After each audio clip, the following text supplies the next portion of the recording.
Pemutihan pajak kendaraan yang diberlakukan sejak 1 Agustus hingga akhir Desember 2022 sesuai Pergub nomor 18 tahun 2022 berdampak melonjaknya wajib pajak pada Samsat 4 Provinsi Sumsel. Hingga saat ini peningkatannya telah mencapai di atas angka 40%.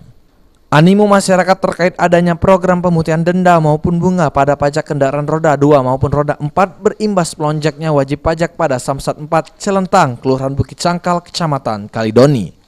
Sebelum diberlakukannya pemutihan pada Januari hingga Juli 2022, jumlah rata-rata wajib pajak untuk kendaraan roda 2 maupun roda 4 sebanyak 11.000 dan setelah adanya pemutihan di awal Agustus hingga saat ini jumlah pajak telah mencapai 13.780 dengan perbandingannya 3.870.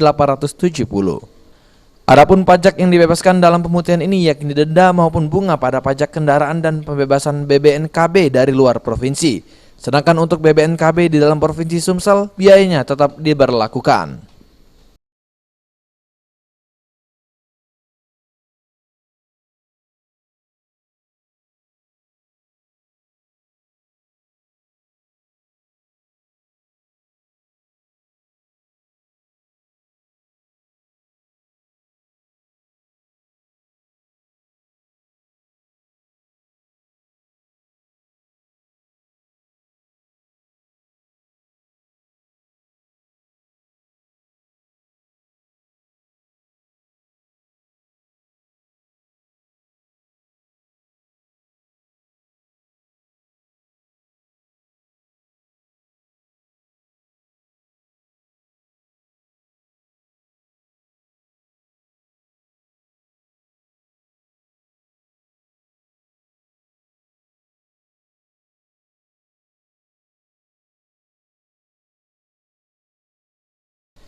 Menghimbau kepada wajib pajak untuk tidak menyia-nyiakan momen pemutihan pada kendaraan baik roda 2 maupun roda 4 dengan menyelesaikan pembayaran pajak kendaraannya.